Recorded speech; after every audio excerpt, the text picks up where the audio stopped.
Hey YouTube, Roger here. Gonna work this little camera just inside my helmet here. Till I get an external mic, this is what I gotta do. So bear with me. Calling it a day. It's Thursday, November 8th, 2012.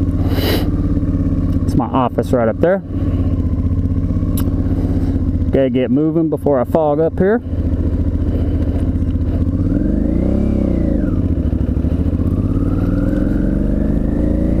And like always, if you haven't seen one of my YouTube videos or haven't formally introduced myself to you yet, I'm Roger Farmer.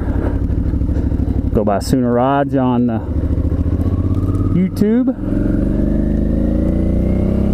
and under the YouTube username of Yosemite CA. Anyway, that's beside the point. If you've run into this video, you've seen a little bit of that already. But there's the Merced River and there's the weather. It's chasing me out of work today. Trying to stay dry. And that's Merced River right over there. So anyway, let's get to my topic. Today I want to talk about, I don't know. Let's talk about life. Life in general. I've been somewhat intrigued by the elections. I was a little bit disappointed Obama got reelected, but I wasn't surprised. I was anticipating maybe a little bit of change with Romney. I don't know if it would have been for the better or worse, but unfortunately we're a two-party system, political system, and no one else really gets a chance to get up there and be an alternative to the two parties. That'd be nice in my opinion, but oh well. It is what it is, and all we can do is as individuals is support our leadership and hope for the best. But prepare for the worst, and that's kind of a subject my family's been on lately for a while, is a little bit of preparations. You know, with the Northeast getting wiped out by Sandy to some degree, and people suffering for lack of their homes being blown away, and or if their homes aren't blown away, they're out of electricity. There's still gas rationing today.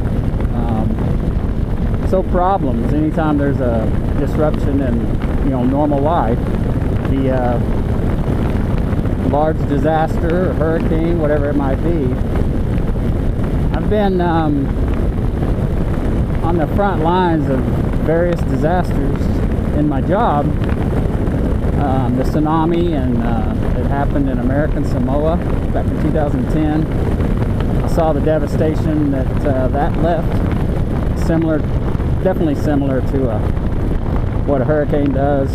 Huge surge of water. Uniquely though, it was on a beautiful fall day in American Samoa, and caught a lot of people off guard. But anyway, those disasters, they leave people in pretty vulnerable spots. And we've been through a couple minor ones our own, power outages due to snowstorms, power outages due to forest fires. You can see just right around here the landscape was burnt up pretty handily last year during the motor fire. There was a motorhome that caught on fire right here on this highway just up the road here. It quickly jumped the road, jumped the canyon, and was ripping toward back where I just came from, where I work, and it knocked the power out. I believe it knocked the power out for multiple days.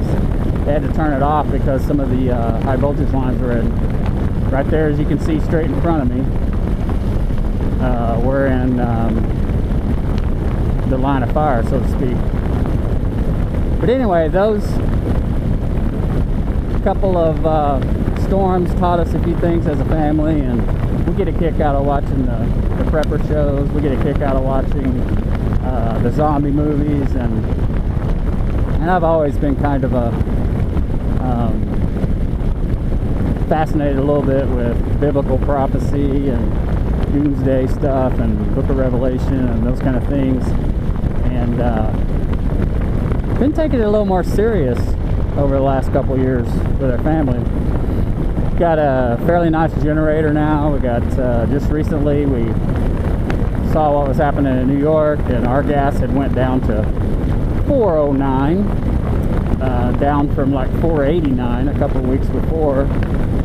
And so me and the wife got about 20 gallons of extra fuel for our generator or other things that we might need. I've got two generators. I've got an older one that's a 3500 watt, and we bought a newer one recently. It's a 6500 watt, and really nice generator. We're blessed to have it, and thankful that if we do have a power outage, we'll be pretty set up for a couple of weeks. Because our water is on a well, you know, we've got to power that well pump just to get the water into our house. So that's a pretty big draw. I think that's probably 1,000, 1,500, maybe even 2,000 watts that we'll need to run that, and then we'll heat our house with the firewood. We've done a really good job this year, me and my family, of collecting, gathering firewood, and we've probably got about 4 cords on hand right now, which is plenty for this year, and probably enough for next year too. And I got an inside scoop from a guy that just wants us to kind of help him clean up his broken trees. It's all live oak, and so I get to keep half of all the wood we clear, and there is a lot.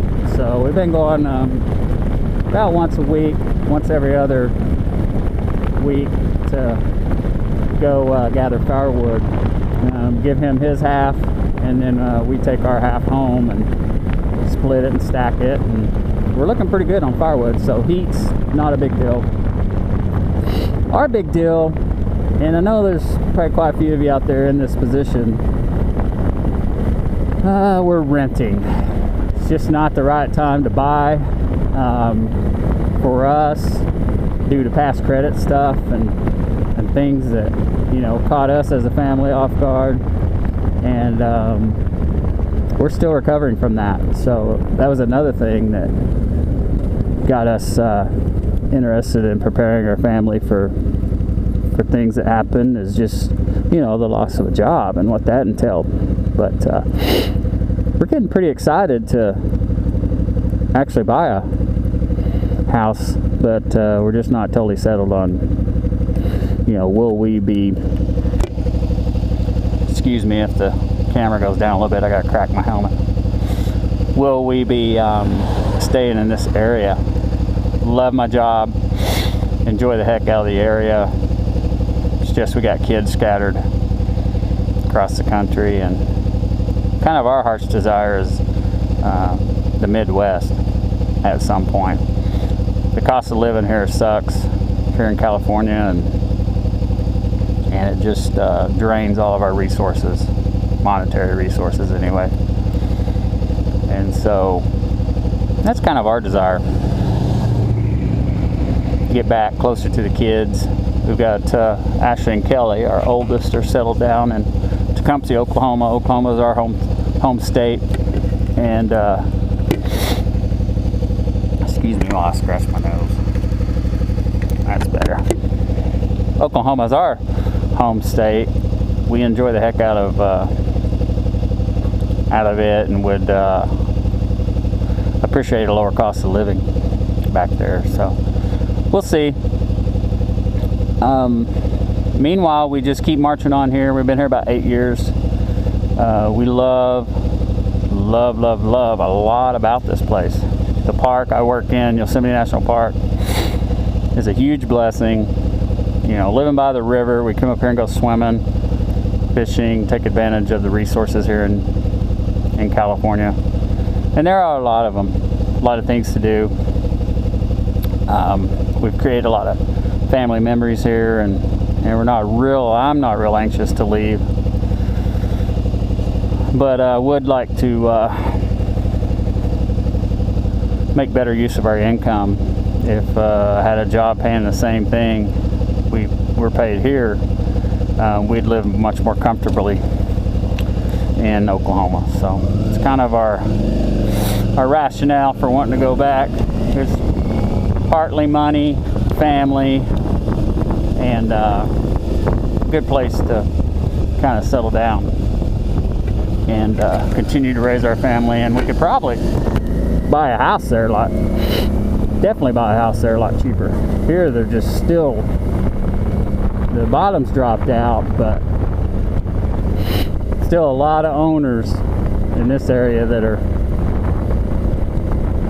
pretty proud of their homes and want to keep the price up in the areas where don't really support it, and we'd be underwater if we got into a house anyway, if housing market continues to fall. And I think it's going to continue to crash.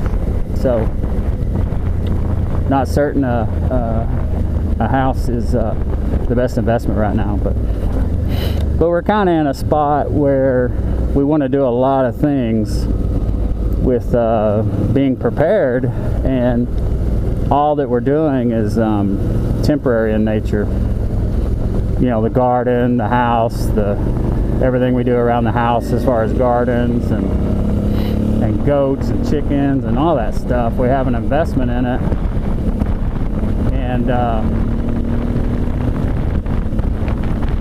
kind of building something that's going to be temporary for quite some time, and that makes it difficult to do. If we're going to have to say goodbye to it, it's a little bit tough, but we are learning. We're learning how to, raise our animals. We got goats and chickens and geese and dogs and all that good stuff. We've had pigs, rabbits. We've learned some lessons, ducks, and we know that really, without a doubt, we're still learning. We're by no means great farmers, or animal husbandry skills aren't all the way up there, but we definitely could start from scratch again. And learning what we've learned, we would do things a little bit different, and probably be a lot better and a lot more productive because of that. So for that reason, we're looking into possibly getting our own place, our own homestead one of these days, and we just want to make absolutely sure we're settled. And we feel like we're not 100% settled here because of the family factor. That's the most important thing to us, is our family, and we like it here, but a lot of our family's elsewhere, so that's kind of a drawback. Getting pretty loud as I get up to speed here. I'm sure you can hear me though.